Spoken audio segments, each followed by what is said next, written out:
Hai semua, perkenalkan, gua Sahira Al-Nabila dari Fakultas Ilmu Komunikasi Universitas Pancasila.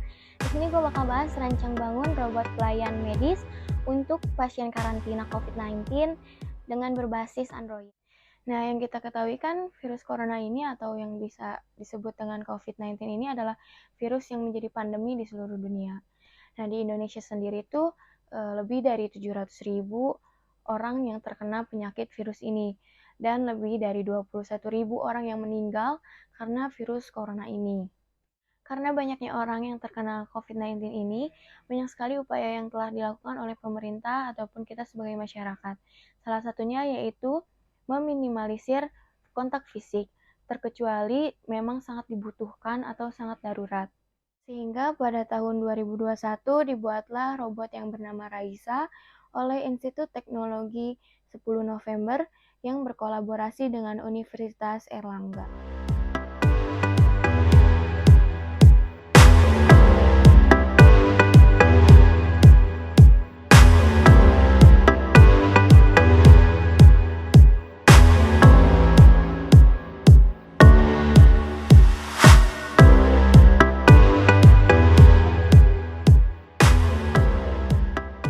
Karena kasus COVID yang makin meningkat setiap harinya, seperti yang diberitakan, hingga saat ini tercatat lebih dari 342 tenaga kerja medis yang terkena dan terinfeksi virus COVID-19.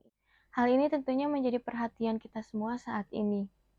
Hingga ada upaya alternatif yaitu memperdayakan robot yang bisa menggantikan petugas kesehatan dalam memberikan pelayanan untuk pasien COVID-19 di karantina, yaitu tugas rutin seperti memberi makanan, memberi obat, ataupun alat kesehatan lainnya. Robot ini dirancang dan mampu dikendalikan menggunakan Android yang dihubungkan melalui jaringan Wi-Fi. Setelah terkoneksi, si robot ini akan masuk ke dalam pengendalian antarmuka. Nah, biasanya yang ditampilkan yaitu kamera ke bawah atau kamera navigasi. Jika ingin berkomunikasi dengan video, kita harus memencet sebuah tanda video call pada robot tersebut. Nah, ini ada beberapa contoh foto yang saat sedang diuji teknis. Nah, di dalam robot ini pun terdapat tombol up and down untuk menggeserkan server ke atas atau ke bawah sehingga dapat menyesuaikan tinggi badan dari pasien tersebut.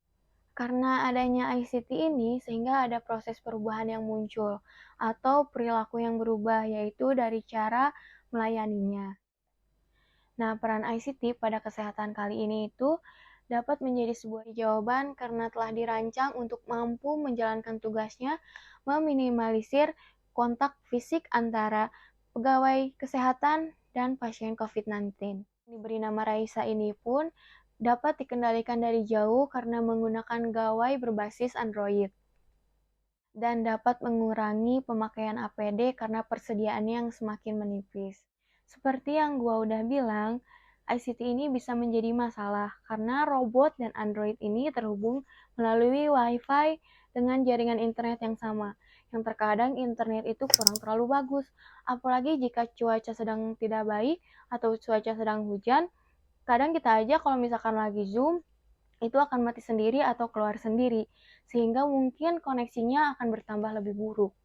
Tapi di sini pun ada dampak positif dan negatif dari ICT kesehatan ini. Nah, dampak positif dari robot ini yaitu bisa mengurangi tingkat terinfeksi COVID-19 oleh petugas kesehatan yang terpapar virus dari pasien COVID-19. Nah, robot ini pun ada dampak negatifnya seperti yang gue udah bilang tadi, robot ini tidak akan mengerjakan tugasnya dengan benar apabila internetnya itu buruk atau tidak ada koneksi sama sekali. Yang merasakan dampak negatifnya ini pun dari petugas kesehatannya sendiri dan pasien COVID yang membutuhkannya. Selanjutnya ada video robot Raisa yang digunakan oleh Wisma Atlet Jakarta dan beberapa rumah sakit lainnya. Layar monitor robot Raisa juga digunakan untuk berkomunikasi dengan pasien. Obat, kemudian alat-alat kesehatan, kemudian juga bisa makanan juga bisa kita gunakan. Bahkan untuk ngirim status pasien yang diperlukan dokter. Jadi saat kita visite kita memerlukan kekurangan apa, kita nggak harus lari-lari, tetapi cukup dengan robot ini sambil bekerja robot ini bisa ngambil karena kita bisa komunikasi dengan tempat yang dituju melalui kamera ini.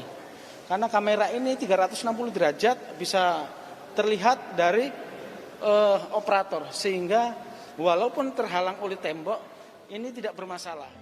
Apabila kalian ingin membaca jurnalnya atau ingin lebih tahu lebih jelas dari cara merancang atau lainnya, kalian boleh buka jurnal yaitu Jurnal Teknologi Terapan Volume 7 nomor 1 Maret 2021.